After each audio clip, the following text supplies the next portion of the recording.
Hello and welcome. I'm here at the India Today conclave, and joining me now is Prashant Ruia, the CEO of the Essar Group. Prashant, welcome. This is unusual time really to be having this conversation, given what's happening in the world of energy. Right. And the subject that we've been discussing through multiple sessions is energy security for India. You are in the oil and gas business. You have a setup overseas. So give us your sense of what really is happening and how prolonged do you think this crisis is likely to be?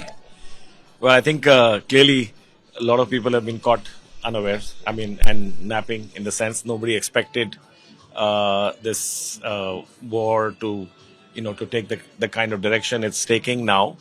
And I mean, the jury is out on how long it will last. But clearly, many, I think people will take quite a few learnings from this event, especially with regard to energy security, resilience, and the need for having more domestic manufacturing and strategic reserves.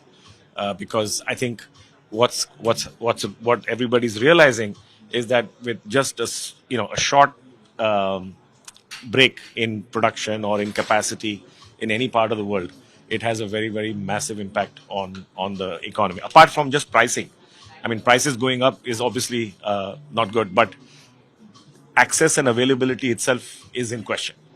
And I think that's a massive learning for many countries which are reliant on imports. Many countries which have their own production, I mean, I think they are in a better place, but majority of the countries in the world are relying on imports of oil and gas and petroleum products. And I think that's something which everybody will have a rethink after this. Prashant, you touched upon pricing. I wanted to know because you have Stanlow Refinery, and I'm sure you are aware of this. Where do you think prices are headed? There have been two moves literally in the last 24 to 48 hours. One is this massive release of 400 million barrels. But given the scale of the disruption, one doesn't know how massive it will be. And the second is particularly the gas crisis. So give us a sense of pricing. I think it's a lot of it is dependent on how long the Strait of Hormuz will remain closed. The world is losing significant amount of gas production coming out of Qatar, and nearly 20 million barrels of oil coming out of the Gulf countries. Now that's nearly 20% of world production. That is being compensated to some extent by the strategic reserves, release of the strategic reserves.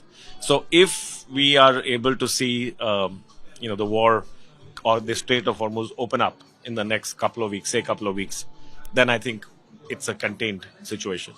If it goes much longer than that, then the jury is out, because the strategic reserves are also limited. It's not like unlimited reserves. Yeah. So then the jury would be out on where the prices could go. I don't have a crystal ball, but it's I would say entirely dependent on how quickly we can get the Strait of Hormuz opened up. There are lessons that I think are being learned on the gas side. Our dependence on gas is particularly more significant, and that too from this particular geography. Our lack of strategic reserves of gas, which exist in other countries, how significant is that learning, and what do you think needs to be done to avoid a repetition in the future? Well, the need for having larger strategic resources and reserves, I think is on every country's calendar. I'm sure it's in India's agenda too. We do have some strategic reserves of oil, and there is a lot of talk within the government to increase those reserves, and I'm sure that will go up more after this event.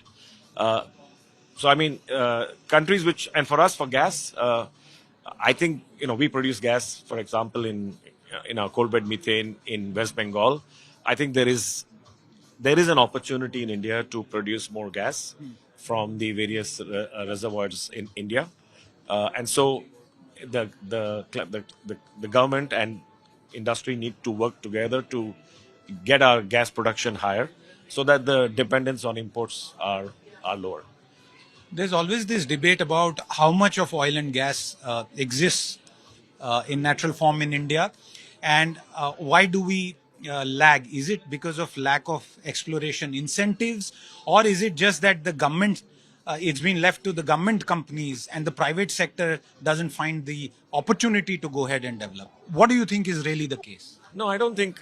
Sorry, I don't. I don't agree that it's lack of the government policy or lack of incentives. I think there is sufficient, but the we have just not been we have not been able to find large reserves. Right? There's significant amount of drilling which has happened, exploration drilling in the country, but we've been lacking in finding a large reserve. And after Bombay High and then maybe KG Basin, after those two and the Ken in Rajasthan, after Barmer, I think after that, it's sort of we are waiting for the next big fight. And but at the same time, in other countries in the world, there is significant oil and gas discoveries being made in the last 4 5 years. Massive discovery of gas and oil globally. So there isn't a shortage of oil and gas globally. We don't have enough in India. Maybe Indian companies should invest, and government, the public sector companies can invest more in actually buying strategic reserves globally, internationally. Uh, for your group, are there any learnings, because you have moved on from oil and gas in some ways? You looking at various other options also as far as the broader energy space is concerned. Is there anything that you can tell us about what you may now plan to do consequent to the current developments? No, I mean we are very much still focused on oil and gas. It's one of our core businesses, whether it's oil and gas production or whether it's refining, marketing, distribution. I think we are in the entire value chain. We continue to stay invested in this. Yes, that there was a period of time when everybody was focused on energy transition and all the new energies. And I think now everybody's come back to that there is the oil and gas industry is going to be there for a long time. Fossil fuels are going to be there for a long time, and people are reinvesting in this space. So we remain active in this, and we continue to look at investments in this space. For the government, would it make sense to bring in greater private sector participation in the existing oil marketing companies, maybe consider disinvestment, or that's a no-go given the strategic nature and the sensitive nature of the sector?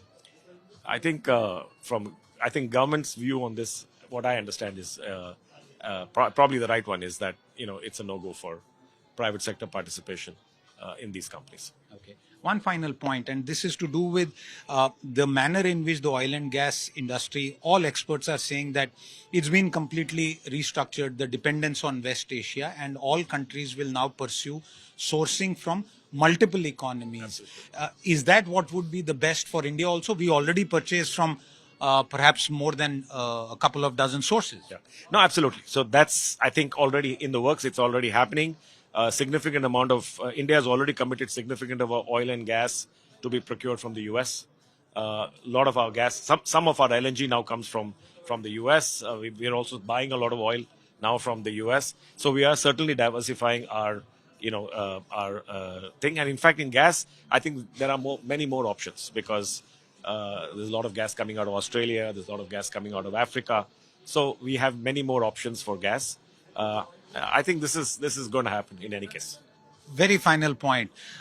Energy is delivered, hydrocarbon energy, through tankers. Right.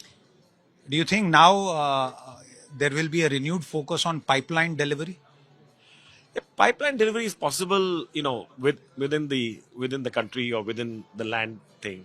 If the moment you have to make long distance, you have to use tankers. And though the shipping industry has sort of gone up and down, I mean the tanker rates right now are extremely high, and I think there is going to be a strong revival of shipping and tanking industry, because it's been not invested in for a long time.